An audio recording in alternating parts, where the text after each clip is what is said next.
Assalamualaikum warahmatullahi wabarakatuh. Siapa yang tidak mengenal gula palma? Indonesia merupakan negara tropis yang potensial menghasilkan gula palma terbesar di dunia. Gula palma dihasilkan dari nira kelapa, aren, siwalan, dan nipah yang dimasak menjadi gula, dan nama produk itu kita kenal dengan nama gula kelapa, gula aren, gula siwalan, dan gula nipah. Di Indonesia, penghasil terbesar dari gula palma ada di Kabupaten Banyumas, Purbalingga, Cilacap, dan Kebumen, atau sering disebut dengan wilayah Barlingmas Cakep. Gula palma ini mempunyai potensi pasar yang besar di dunia karena merupakan pemanis alami yang low kalori dan tinggi kalium, sehingga banyak orang yang mencarinya. Di samping itu, gula palma juga memiliki berbagai keunggulan dibanding dengan gula lainnya, seperti alamiah, indeks glikemiknya rendah, tinggi aktivitas antioksidan, dan memiliki kekhasan baik warna, aroma, maupun rasa. Gula termasuk komoditas perkebunan yang memiliki nilai strategis guna mendukung pemenuhan ketersediaan bahan baku industri dalam negeri maupun ekspor non-migas, mendukung kecukupan ketersediaan bahan pangan dan industri berbasis perkebunan, serta penyediaan lapangan kerja. Kabupaten Cilacap mempunyai potensi tanaman kelapa yang diambil nira atau kelapa deres produktif seluas 5.222,93 hektar yang menghasilkan kurang lebih 43.825,90 ton gula kelapa per tahun pada tahun 2021. Dalam rangka mewujudkan Jawa Tengah sejahtera dan berdikari dengan misi mewujudkan kesejahteraan masyarakat yang berkeadilan, menanggulangi kemiskinan dan pengangguran, maka dilaksanakan kegiatan yang mendorong, memotivasi semangat kelompok perkebunan, baik petani atau kelompok tani, koperasi maupun asosiasi untuk meningkatkan kualitas dan kuantitas bahan baku sebagai sumber penghasilan dengan peningkatan pengolahan hasil perkebunan.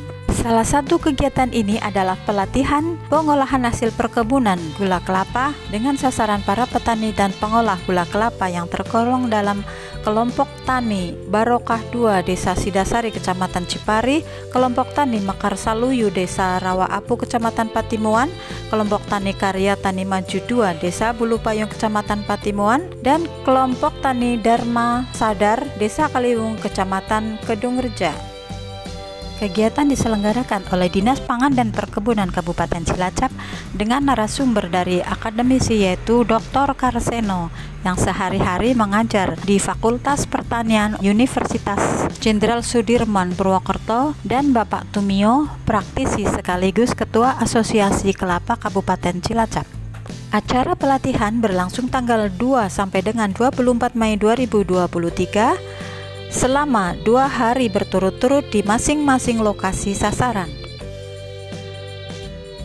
Kita mulai dari Dr. Karseno yang menyampaikan tentang inovasinya, yaitu penggunaan laru alami atau organik untuk memproduksi gula kelapa yang sehat. Disebutkan oleh narasumber bahwa bahan baku untuk membuat gula harus berkualitas. Dari nira yang baik akan dihasilkan pula gula yang berkualitas baik. Sebaliknya, nira yang rusak akan mengakibatkan gagal produksi. Zaman sekarang, konsumen baik di tingkat lokal, nasional, regional, maupun internasional menuntut gula yang segar, fresh, organik, halal, dan green labeling.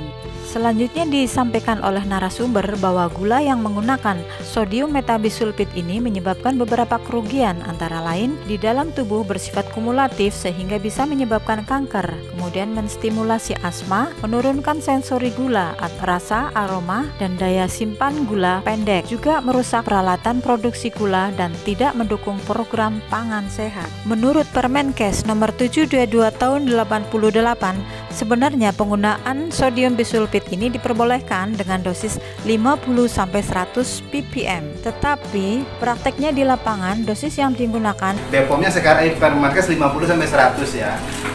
Saya pernah membuktikan loh Pak Ibu, 50 mg sepucuk sendok teh nggak sampai. Jenengan sekarang kalau memakai seberapa Pak? Seberapa hari Pak? 25 pohon satu hari, 1,5 itu. Dan nanti kita hitung Mbak Siva ya. Jadi jenengan sehari habis ini? Habis. 1,5 bungkus itu 25 pohon. Sehari Pak? Masya Allah. Berarti takarannya mun dihitung iso 1000 kali Pak. Sebenarnya Dahulu nenek moyang kita menggunakan pengawet nira alamiah yang dilakukan dengan menambahkan kulit manggis, kulit nangka, tempurung atau sabut kelapa, daun sulastri atau bisa juga dengan kapur sirih. Dan ini sudah dilakukan turun-temurun dari nenek moyang kita. Jadi bapak saya itu pakai enjet, lalu cemplungkan ke kompor, tambahi kremes godong manggis itu loh. Jadi gulanya bagus banget. Hanya saja para penderes zaman sekarang lebih suka dengan yang praktis dan menganggap penggunaan obat gula ini dianggap petani lebih menguntungkan. Jadi mereka lebih banyak beralih ke obat kimiawi, yaitu dengan sodium metabisulfit. Pada pelatihan kali ini, Dr. Karseno membagikan inovasinya, yaitu membuat laru gula yang disebut tangkis yang alamiah dan penggunaannya praktis seperti yang kimiawi. Bentuk larut tangkis ini berupa serbuk, tablet, dan cair. Cara penggunaan tangkis adalah seperti diajarkan oleh Dr. Karseno sebagai berikut. Rekomendasi. Jadi bagusnya air matang. Kenapa air matang? Air matang itu kumannya sudah mati, Pak. Jadi ini air mentah, kumannya jangan dikasih ke 1 liter. Kemudian jenengan boleh pakai, kalau nggak ada ini, pakai bukan sendok sayur. Ya. Sendok sayur, takarannya sama.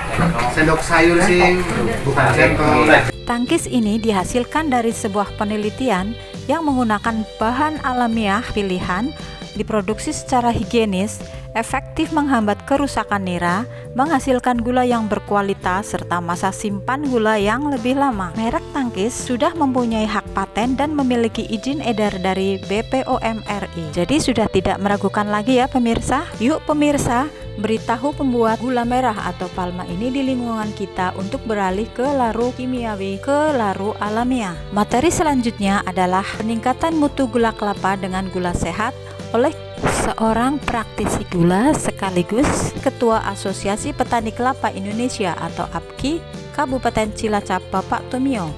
Diterangkan oleh Bapak Tumio bahwa untuk memproduksi gula yang berkualitas itu harus lepas dulu dari laru kimiawi sodium metabisulfit, karena jika menggunakan sodium metabisulfit ini gulanya tidak bisa dibuat menjadi gula sehat yang diinginkan oleh pasar pangan internasional. Gula sehat ini bisa dijual dalam bentuk gula semut, gula cair, dan gula koin. Gula semut bisa difortifikasi dengan jahe, kacang hijau, kunyit, dan sebagainya. Bapak Tumio ini sudah membuat 22 macam fortifikasi gula semut yang benar-benar alamiah dan biasa dikenal oleh masyarakat dengan sebutan gula herbal. Selanjutnya disampaikan bahwa gula yang sehat diminati masyarakat dari berbagai penjuru dunia, walaupun harga jauh di atas gula merah cetak yang ada di pasaran, karena masyarakat semakin tahu bahaya gula yang menggunakan obat gula. Selanjutnya disampaikan motivasi oleh narasumber agar kelompok tani atau pengrajin gula mau berubah pola pikirnya, yaitu mengubah pola pikir pengrajin gula yang hanya membuat gula dengan hasil yang segitu-gitu saja menjadi pengusaha yang bisa menentukan harga gula di pasaran. Dikatakan pula bahwa hal yang membuat pengrajin gula terpuruk ekonominya, dalam arti tidak bisa menentukan harga gula di pasaran dan tidak maju-maju ekonominya, adalah karena kebiasaan pengrajin gula untuk ngijon terhadap tengkulak, yaitu sistem pinjaman yang diberikan oleh tengkulak kepada pengrajin gula, dan pengrajin gula membayarnya dengan gula yang diproduksinya dengan harga yang ditentukan oleh tengkulak. Di samping itu juga disampaikan bahwa untuk mengantisipasi resiko kerja yang membahayakan bagi para pengrajin gula, dihimbau agar para petani atau pengrajin gula mempunyai BPJS Ketenagakerjaan. Acara dilanjutkan dengan praktek pembuatan gula semut. Dimulai dari nira, dipanaskan sambil diaduk-aduk terus.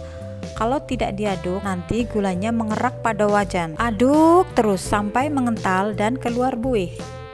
Aduk lagi sampai mengering.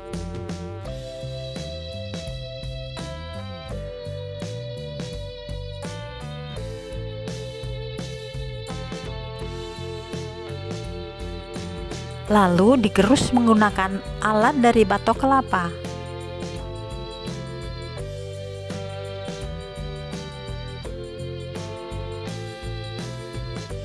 Untuk mencapai ukuran gula yang seragam, maka gula harus diayak.